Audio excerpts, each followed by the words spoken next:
Jodak County mas Isiolo okwayo piny owacho kachiel kod riwruoge maok mag piny owacho mondo konygi kedo kod midhiero mikelo gi achiedh nade mar kodh El Nino. Kanyaka sani familia moyo 1018 osedar gi oula. Kane giloso e kinde mane ipogo chiemo e wuoth adek moriwo Ngare Mara, Burat gi Kina, jodak makamago wacho ni winjo kownegi medruok mag kony kalore ni mwandu kaka nede mag suna, yedhe mag thieth kachiel gi yedhe mag pi osebedo manok.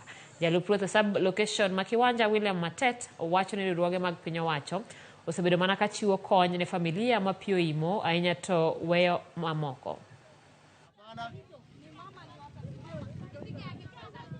Vile tumeweza kuendelea kuona na mvua jinsi inavyoendelea kunyesha, hofu yetu ni kwamba bado tunaona tutaendelea tu kuumia bado, kwa sababu katika manyumba saa hii maji imekuwa inatoka, hatujui hata inafunjika wapi. Madamu zinafunjika, maji mto inafunjika, inakuja inatufikia ndani ya manyumba. Inabidi kwa hiyo usiku tunatoroka kwenye manyumba, tunaenda kando pale maji hajaweza kufikia.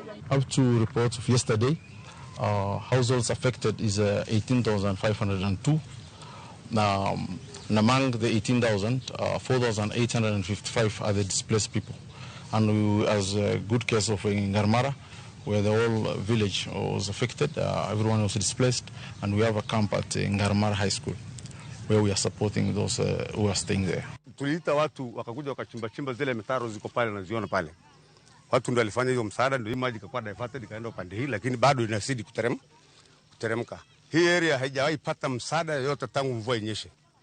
Action Aid ndio watu wa kwanza ambao wamefika leo, wameweza kusaidia watu 35 ambayo tumesema hiyo watu 35 wagawanywe wale wengine kitu kidogo.